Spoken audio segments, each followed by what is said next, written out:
नाज़रीन, ईरान की सूरत हाल जी है वो इस वक्त पूरी दुनिया दी नज़र लगियां ने। कल अकवाम मुतहदा दी सिक्योरिटी काउंसिल का इजलास भी होया सी ते उहदे च भी जेह्ड़े ईरानी मंदूब ने उन्होंने कहा कि भई अमरीका ने जो इजलास बुलाया है तो ये ईरान का दाखिली मामला है तो यह मुनाफकत है और इस तरह के उन्होंने काफ़ी जो ना उत्ते तनकीद का निशाना बनाया। तो दूजी तरफ से देख रहे हैं कि जेडे गल्फ ममालिक ने ठीक उन्होंने जो रोल है ये इस जंग नूं रुकवान जो उन्होंने डेमोक्रेटिक रोल है वो भी काफ़ी अहमियत जी है वो नज़र आ रही है। तो चोई साहब वाली चलने हैं तो उन्होंने को पूछने आ कि ईरान का जो मामला है वे ये एक्चुअल की है तो ये जंग कोई उन्होंने नज़र आ रही है या नहीं नज़र आ रही है तो मुस्तकबिल जो भी की होएगा। चोई साहब किस तरह देख रहे हो तुम ईरान के मामले में? देखो, ईरान का जो मामला है ना तो मैं तुहानूं पहले भी कह चुकिया मैं कि बड़ा एक गंभीर और वो बड़े फैसलाकुन और मुश्किल मरहले दे विच है इस वक्त ईरान का क्राइसिस। ठीक हो, ईरान दे अंदर जिहड़ा ठीक है उन्हों का एक अपना नुक्ता नज़र है कि साडा दाखिली मामला है, लेकिन तुसी ये भी तो देखो कि उत्थे कितनी दफ़ा पब्लिक अनरैसट हुई है, अवामी अनरैसट हुई है। बज़ाहिर सानू ईरान दे विच इलैक्शन भी हुंदे नज़र आते हैं, उत्थे एक कहा जाता है कि एक अवामी हुकूमत भी है, लेकिन जिहड़ा आइन दा उत्थों दा ईरान का जिहड़ा सिस्टम है, निज़ाम है, उस सिस्टम के अंदर जिहड़ी इसलाह की ज़रूरतां सन वो इसलाहत नहीं हुई। और ਉਹਦੀ वजह ਤੁਹਾਨੂੰ ਜਿਹੜੇ ਉਹਨਾਂ ਦੇ ਸਾਬਕ ਸਦੂਰ ਸਨ ਜਿਨ੍ਹਾਂ 'ਚ ਅਹਿਮਦੀ ਨਯਾਜ਼ ਸਾਹਿਬ ਸਨ, ਜਿਹੜੇ ਹੁਜਤੁਲ ਇਸਲਾਮ ਰਫਸੰਜਾਨੀ ਸਾਹਿਬ ਉਹਨਾਂ ਦੇ ਪ੍ਰੈਜ਼ੀਡੈਂਟ ਰਹੇ ਨੇ, ਤੇ ਇਸ ਤਰ੍ਹਾਂ ਉਹਨਾਂ ਦੇ ਫਾਤਮੀ ਸਾਹਿਬ ਇੱਕ ਵਜ਼ੀਰ ਆਜ਼ਮ ਉਹਨਾਂ ਦੇ ਸਦਰ ਵੀ ਰਹੇ ਨੇ। ਇਹ ਸਾਰੇ ਰਿਫਾਰਮਿਸਟ ਹੈਗੇ ਸਨ, ਲੇਕਿਨ ਉਹਨਾਂ ਨੇ ਕੋਸ਼ਿਸ਼ਾਂ ਕੀਤੀਆਂ,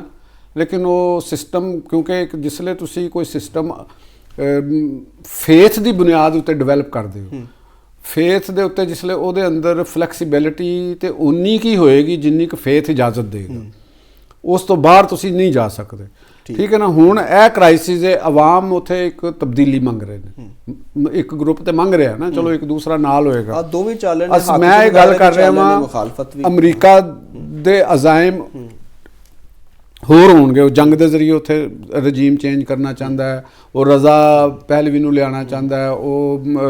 ਦੂਸਰੀਆਂ ਜਿਹੜੀਆਂ ਐਗਜ਼ਾਈਲਡ ਫੋਰਸਿਸ ਨੇ ਉਹਨਾਂ ਨੂੰ ਲਿਆਉਣਾ ਚਾਹੁੰਦਾ ਹੈ। ਲੇਕਿਨ ਕਿਆ ਕੁਐਸਚਨ ਹੈ ਰਾਈਜ਼ ਹੁੰਦਾ ਹੈ ਜਿਹੜਾ ਤੁਸੀਂ ਪੁੱਛਿਆ ਕਿ ਇਹ ਰਿਜ਼ੋਲਵ ਕਿਸ ਤਰ੍ਹਾਂ ਹੋਏਗਾ, ਇਹ ਨਿਕਲੇਗਾ ਕਿਵੇਂ,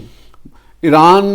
इस क्राइसिस चो किस तरह निकल सकता है। ठीक है, जंग चलो वक्ती तौर पर अज नहीं होएगी, फिर दोबारा तुहाडे इख्तलाफात हो जाए, मुल्क के उत्ते पाबंदियां लगियां ने, मजीद लगियां ने, इकॉनमी तुहाडी किस तरह ग्रो करेगी, तुहाडा तेल सस्ता जिहड़ा अगर कोई मुल्क लै रहा है, ईरान की इकॉनमी नूं कितना को फायदा होएगा, दवाइयां दी शॉर्टेजिज उत्थे वे, हॉस्पिटल्स के मामलात उत्थे ने, तो ये जिहड़ी उत्थों की क्यादत है ये उन्हां दे वास्ते भी तो सोचण दा मुकाम है ना। कला अगर असी यह कही जाइए कि वो अमेरिकन ने तो तुहाडे अंदरूनी कमजोरियां तो फायदा चुकना, इसराइल ने भी चुकना, लेकिन वो कहते हैं कि असी अगर को सरेंडर करिए, नहीं सरेंडर करन दा ते मैं कह ही नहीं रहा, सरेंडर दी ते गल नहीं, ते कहना वे कि भी जो कुछ साडे ते पाबंदियां भी लगियां अमेरिका दी बात हो ना, देखो इसराइल पीछे वे भावें जो भी कोई पीछे है तो असी ते यह देखना कि पाबंदियां लग गईयां ने कि नहीं लग गईयां, वो तो लगी ही हैं, वो लगियां सदरास तो वो तो तुहाडे मुखालिफ ने। लेकिन ਜਿਹੜੇ ਤੁਹਾਡੇ ਅੰਦਰ ਇੱਕ ਗਰੁੱਪ ਹੈਗਾ, ਤੁਸੀਂ ਉਹਨਾਂ ਨੂੰ ਭਾਵੇਂ ਕਹਿ ਲਓ ਜੋ ਮਰਜ਼ੀ ਕਰ, ਲੇਕਿਨ ਉਹ ਈਰਾਨੀ ਗਰੁੱਪ ਹੈਗਾ, ਤੁਸੀਂ ਉਹਨਾਂ ਨੂੰ ਵੀ ਤੇ ਸਾਹ ਲੈਣ ਦਿਓ ਨਾ। ਠੀਕ, ਕੋਈ ਗੁੰਜਾਇਸ਼ ਉਹਨਾਂ ਵਾਸਤੇ ਕੱਢੋ ਕਿ ਯਾਰ ਉਹ ਵੀ ਐਜ਼ਿਮੀਲੇਟ ਹੋਣ ਇਸ ਸੁਸਾਇਟੀ ਦੇ ਅੰਦਰ ਆ ਕੇ ਕਿ ਉਹ ਆਪਣਾ ਰੋਲ ਪਲੇ ਕਰ ਸਕਣ। ਲੇਕਿਨ ਈਰਾਨ ਦੇ ਸਿਸਟਮ ਦੇ ਅੰਦਰ ਕੋਈ ਗੁੰਜਾਇਸ਼ ਨਹੀਂ ਹੈਗੀ ਕਿਸੇ ਨੂੰ ਰਿਲੈਕਸ ਕਰਨ ਵਾਸਤੇ। ਠੀਕ ਹੈ ਨਾ। ਤੁਸੀਂ ਆਵਾਮ ਅਗਰ ਉੱਥੇ ਕੋਈ ਲਿਬਰਲਿਜ਼ਮ ਦੇ ਤਹਿਤ ਜ਼ਿੰਦਗੀ ਗੁਜ਼ਾਰਨਾ ਚਾਹੁੰਦੇ ਨੇ ਜਾਂ ਆਵਾਮ ਥੋੜ੍ਹੀ ਜਿਹੀਆਂ ਹੋਰ ਵੈਸਟਰਨ ਸਟਾਈਲ ਦੇ ਵਿੱਚ ਜ਼ਿੰਦਗੀ ਗੁਜ਼ਾਰਨੀ ਚਾਹੁੰਦੀ, ਨਵੀਂ ਨਸਲ ਗੁਜ਼ਾਰਨੀ ਚਾਹੁੰਦੀ ਹੈ, ਉੱਥੇ ਜਿਵੇਂ ਤੁਸੀਂ ਸੋਸ਼ਲ ਮੀਡੀਆ ਨੂੰ ਯੂਜ਼ ਕਰ ਰਹੇ ਹੋ, ਅੱਜ ਬੰਦ ਕਰ ਲਿਆ, ਕੱਲ੍ਹ ਨੂੰ ਤਾਂ ਤੁਹਾਡੇ ਕੋਲੋਂ ਨਹੀਂ ਬੰਦ ਹੋਏਗਾ ਲੇਕਿਨ ਉਹਨਾਂ ਨੂੰ ਸਟਰੀਮ ਲਾਈਨ ਹੁਣ ਰਹਿਬਰ ਉਹਨਾਂ ਦੇ ਨੇ ਆਇਤੁੱਲਾ ਖਾਮੇਨੀ ਸਾਹਿਬ ਨੇ ਜਾਂ ਉਹਨਾਂ ਦੇ ਥੱਲੇ ਤੁਸੀਂ ਗਵਰਨਮੈਂਟ ਤਬਦੀਲ ਕਰ ਦਿਓਗੇ ਤਾਂ ਸਿਸਟਮ ਤਾਂ ਫਿਰ ਉੱਥੇ ਦਾ सिस्टम तो नहीं चेंज होया। हुण मसला उत्थे भी है, भी एक बड़ा वड्डा क्राइसिस उत्थे पैदा हो गया है कि क्या रहबरे मुअज़्ज़म क्या मुस्तफ़ी हो सकते हैं। जित्थों तक मेरा इलम है, अगर असी मजहबी हवाले नाल या अकायद की रोशनी च देखने तो वो कॉन्स्टिट्यूशनल ते अकायद दे विच भी गुंजाइश नहीं हैगी। ठीक, मैनू नहीं लग रहा कि गुंजाइश हैगी। देखो होंदा ना कि एक चेहरा हट गया या सिस्टम दे विच कोई तब्दीली आ गई, ਅਖਤਿਆਰਾਤ ਟ੍ਰਾਂਸਫਰ ਹੋ ਗਏ, ਉਹ ਹੁਣ ਫੇਥ ਦੀ ਬੁਨਿਆਦ ਉੱਤੇ ਤੁਸੀਂ ਇੱਕ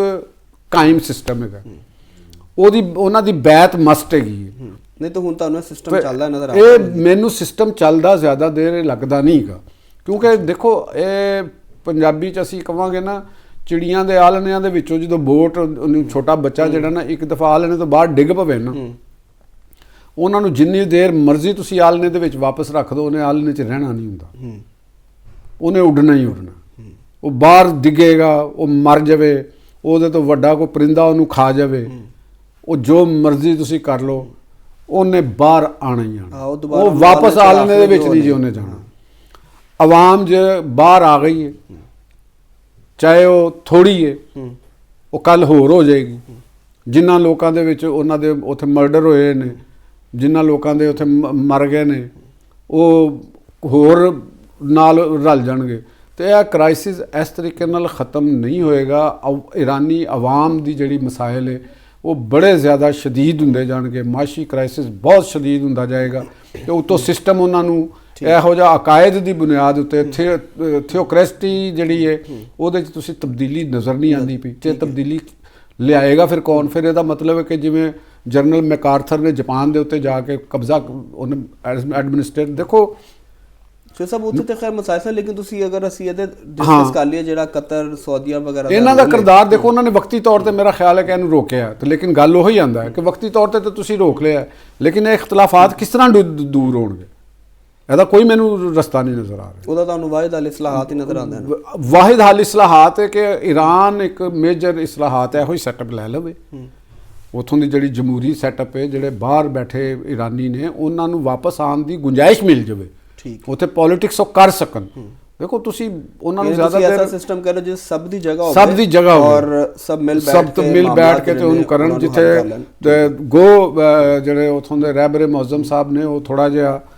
ਉਹਨਾਂ ਦਾ ਬੈਕਫੁੱਟ ਦੇ ਉੱਤੇ ਨਜ਼ਰ ਆ ਰਿਹਾ ਹੈ ਕਿ ਥੋੜੇ ਜਿਹੇ ਉਹਨਾਂ ਨੇ ਰੋਕੀ ਹੈ, ਇੱਕ ਜਸਚਰ ਅੱਛਾ ਹੈ, ਲੇਕਿਨ ਇਹ ਬਹੁਤ ਅੱਗੇ ਦੀ ਚੀਜ਼ ਮੰਗ ਰਹੇ ਨੇ ਉੱਥੋਂ ਦੇ ਲੋਕਾਂ ਨੂੰ, ਸਿਸਟਮ ਨੂੰ ਬਿਹਤਰ ਕਰਨ ਵਾਸਤੇ, ਤਾਂ ਕਿ ਲੋਕਾਂ ਨੂੰ ਉੱਥੇ ਨਿਜਾਤ ਮਿਲਣੀ ਚਾਹੀਦੀ ਹੈ, ਉਹਨਾਂ ਦੀਆਂ ਪਾਬੰਦੀਆਂ ਖਤਮ ਹੋਣੀਆਂ ਚਾਹੀਦੀਆਂ ਨੇ। ਤੇ ਅਗਰ ਕੋਈ ਕੌਮ ਜਾਂ ਕੋਈ ਮੁਲਕ ਜਾਂ ਕੋਈ ਸਿਸਟਮ ਆਪਣੇ ਅੰਦਰ ਬੁਹਰਾਨ ਨੂੰ ਐਬਜ਼ੌਰਵ ਕਰਨ ਦੀ ਕੁਵਤ ਨਹੀਂ ਰੱਖੇਗਾ, ਤੇ ਫਿਰ ਉਹ ਟੁੱਟ ਜਾਏਗਾ, ਉਹ ਖਤਮ ਹੋ ਜਾਏਗਾ। ਬਾਹਰ ਦੀਆਂ ਕੂਵਤਾਂ ਤੇ ਬੈਠੀਆਂ ਹੀ ਹੋਈਆਂ ਨੇ, ਬਕੌਲ ਉਹਨਾਂ ਦੇ ਇਸਰਾਈਲ ਔਰ ਅਮਰੀਕਾ, ਉਹ ਫਿਰ ਹਮਲਾ ਕਰਨਗੇ, ਹੋਰ ਕੀ ਰਸਤਾ ਬਚੇਗਾ। ਚਲੋ ਠੀਕ ਹੋ ਗਿਆ ਜੀ ਸਭ ਟਾਈਮ, ਤੇ ਮੇਰਾ ਖਿਆਲ ਹੈ ਟਾਈਮ ਅਸੀਂ ਕਰਦਾ। ਤੁਸੀਂ ਕੋਈ ਇੱਕ ਮੈਸੇਜ ਮੈਂ ਅੱਜ ਦੇਣਾ ਚਾਹਾਂਗਾ ਕਿ ਵਾਲਿदैन ਨੂੰ ਮੈਂ ਅੱਜ ਮੈਸੇਜ ਦੇਖਣਾ ਚਾਹਾਂਗਾ, ਜਿਹੜੇ ਸਾਡੇ ਸੁਣਨ ਵਾਲੇ ਨੇ ਔਰ ਸਾਨੂੰ ਦੇਖਣ ਵਾਲੇ ਨੇ, ਔਰ ਜਿਹੜੇ ਸਾਨੂੰ ਨਹੀਂ ਵੀ ਦੇਖ ਰਹੇ, ਤੇ ਉਹ ਜਿਹੜੇ ਸਾਡੇ ਸੁਣਨ ਵਾਲੇ ਨੇ ਉਹਨਾਂ ਨੂੰ ਵੀ ਜਾ ਕੇ ਉਹ ਦੱਸ ਦੇਣ ਕਿ ਆਪਣੇ ਜਿਹੜੇ ਬੱਚੇ ਨੇ, ਖਾਸ ਤੌਰ ਤੇ ਸਕੂਲ ਗੋਇੰਗ ਬੱਚੇ ਨੇ, ਉਹਨਾਂ ਨੂੰ